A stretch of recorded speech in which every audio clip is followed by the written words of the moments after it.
বন্ধুরা, সোমাস লিটিল ওয়ার্ল্ডের আরও একটি নতুন পর্বে আপনাদের সকলকে স্বাগত জানাই। আজকের ভিডিও থেকে আমরা জানব অম্বুবাচী শব্দের অর্থ কী। এই বছর অর্থাৎ 2024 সালে 1431 বঙ্গাব্দে অম্বুবাচী কবে পড়েছে, অম্বুবাচী পালন করার কিছু নিয়ম বা এই দিন আপনারা কি করবেন না, এই অম্বুবাচী চলাকালীন আমদুধ খেতে হয় কেন। চলুন তাহলে ভিডিওটি শুরু করা যাক। অম্বুবাচী কথাটি এসেছে সংস্কৃত শব্দ অম্ব ও বাচী থেকে। অম্ব শব্দের অর্থ হলো জল এবং বাচী শব্দের অর্থ হলো বৃদ্ধি। গ্রীষ্মের প্রখর দাবদাহের পর যখন বর্ষার আগমনে ধরিত্রী সিক্ত হয় এবং নবরূপে বীজ ধারণের যোগ্য হয়ে ওঠে, সেই সময়কেই বলা হয় অম্বুবাচী। আষাঢ় মাসের মৃগশিরা নক্ষত্রের 3টি পদ শেষ হলে ধরিত্রী ঋতুময়ী হয়ে ওঠেন। এই সময়েই অম্বুবাচী পালন করা হয়। হিন্দু ধর্মের এক গুরুত্বপূর্ণ বাৎসরিক উৎসব অম্বুবাচী। অম্বুবাচী বিভিন্ন আঞ্চলিক ভাষায় অমাবতী বলেও পরিচিত।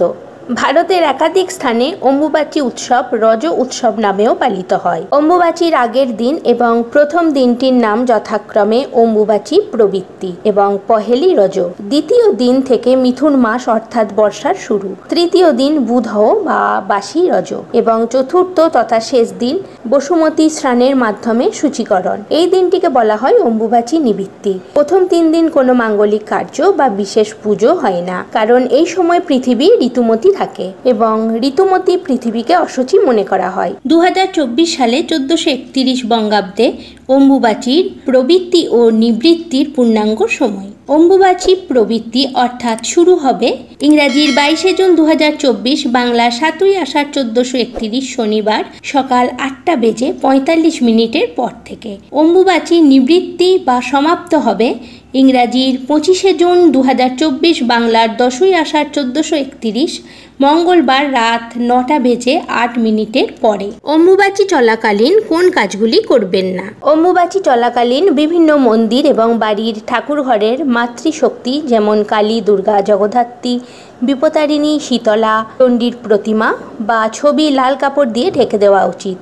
অম্বুবাচী শেষ হওয়ার পর দেবীর আসন পাল্টে নিন, তারপর স্নান করিয়ে পুজো শুরু করুন। অম্বুবাচী চলাকালীন পুজো করার সময় মন্ত্র পাঠ করা উচিত না, শুধুমাত্র ধূপ ও প্রদীপ জ্বালিয়ে প্রণাম করতে হয়।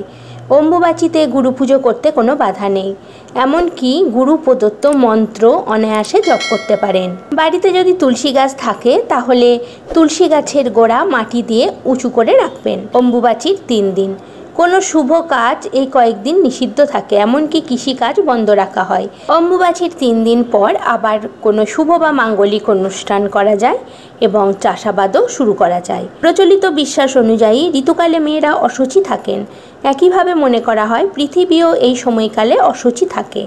সেই জন্য এই 3 দিন ব্রহ্মচারী, সাধু, সন্ন্যাসী, যোগী পুরুষ এবং বিধবা মহিলারা অশুচি পৃথিবীর ওপর আগুনের রান্না করে কিছু খান না। বিভিন্ন ফলমূল খেয়ে এই 3 দিন কাটাতে হয়। অম্বুবাচীর সময় কেন আমদুধ খেতে হয়।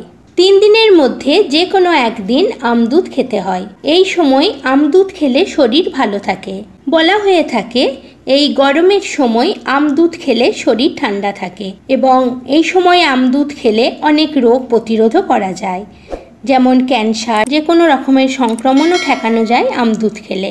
লিভার ভালো রাখতে, হজম শক্তি বাড়াতে আমদুধ খুব ভালো কাজ করে এবং আমদুধ খেলে সাপের ভয় থাকে না।